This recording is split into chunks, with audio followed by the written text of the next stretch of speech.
আসসালামু আলাইকুম।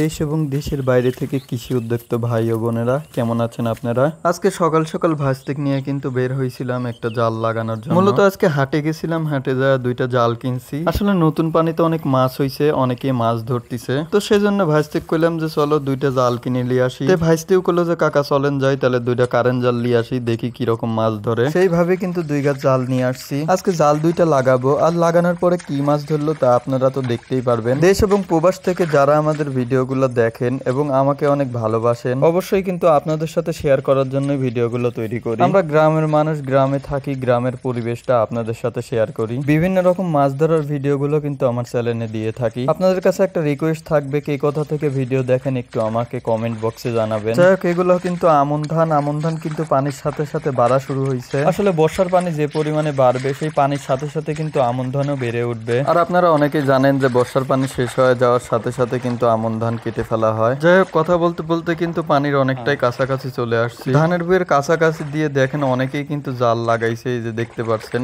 আসলে অল্প পানিতে যদি কারেন্ট জাল লাগানো যায়, প্রচুর পরিমাণে কিন্তু ছোট মাছ ধরে। কিন্তু ভাই, বাংলাদেশে যে পরিমাণে বর্তমানে চায়না জাল হয়েছে, মানুষ যে পরিমাণে সেই জালগুলো লাগায়, আসলে পোনা থেকে শুরু করে সব ধরনের মাছই কিন্তু ওর মধ্যে পড়ে। হ্যাঁ, চায়না লাগাইছে। এ বাবা, দেখো জাল পেঁচা গেল পায়ের তলে। তাহলে আমরা অন্য সাইডে লাগাই, চলো। এমনি যাবে নাকি এই সামনে, আরো সামনে লাগাবো? চলো।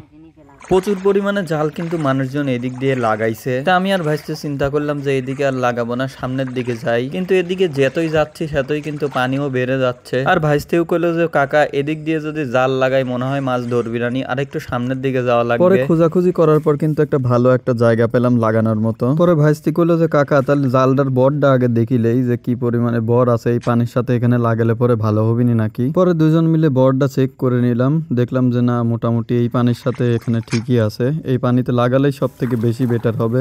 আসলে চোয়া জায়গা দেখে একটু জালটা লাগাইতে হবে। আসলে মূলত দুই পাশে ধানের ভুঁই থাকবে, আর মাঝখান দিয়ে যে ড্রেনটা থাকে ওই জায়গাতে জাল লাগালে আর কি মাছ ভালো আসে ওই জায়গাতে। অনেকেই এরকম আছেন যে প্রচুর পরিমাণে আগে গ্রামে এরকম ভাবে মাছ ধরেছেন, ছোটবেলায় বড়বেলায় যাই হোক, কিন্তু হয়তো তারা এখন অনেকেই ঢাকা থাকেন, আবার অনেকে প্রবাসে থাকেন। শৈশবের কথা মনে পড়লেও হয়তো আর আশা হয় না এই কাদামাখা জীবনে। পরিস্থিতি আমাদের কখন কোন জায়গায় রাখেন সেটা আল্লাহই ভালো জানেন। আমি সেই সমস্ত মানুষের জন্য আল্লাহর কাছে সবসময় দোয়া করি, আল্লাহ যেখানেই রাখুক তাদের ভালো রাখুক। তো অবশেষে একটা জায়গা পেয়ে কিন্তু জালগুলো এক গাছ লাগাই দিলাম। পরে ভাস্তিক বললাম যে আরেকটা যে জাল আছে ওটাও লাগাও।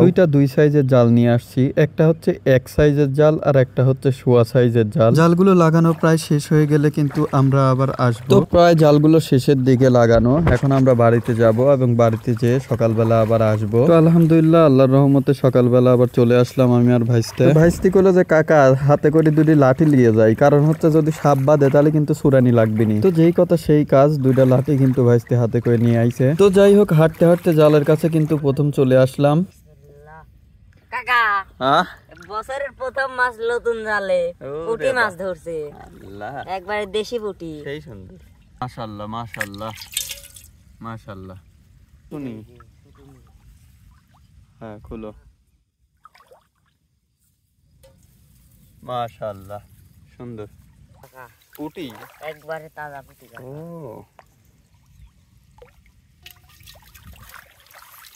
এই মাছই এত লাভ পারতিছে।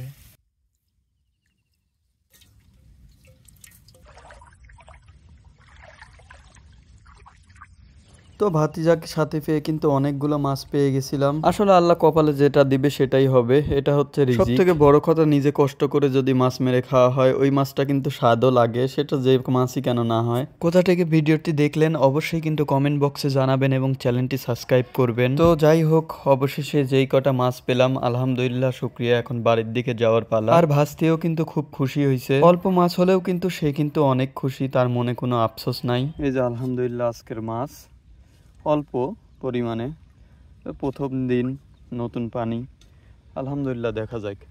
ভাইস্তে খুশি? হ্যাঁ কাকা, আলহামদুলিল্লাহ নাকি? আল্লাহ যা দেয় শুকরিয়া। তাহলে চলেন বাড়ি বলি, চলো বাড়ি বলি যাই।